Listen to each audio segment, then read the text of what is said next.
Game 6 on Wednesday night. Michael Wacha, the rookie, who's allowed 3 runs in 27 innings pitched this postseason.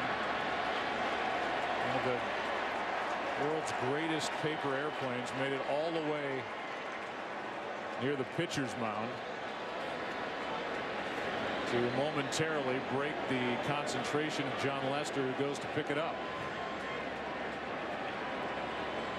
That thing came out of the upper deck. Here's a 2-2. That's outside. Molina takes ball 3. Lester wanting Molina to hit to get on. Go, Yanni!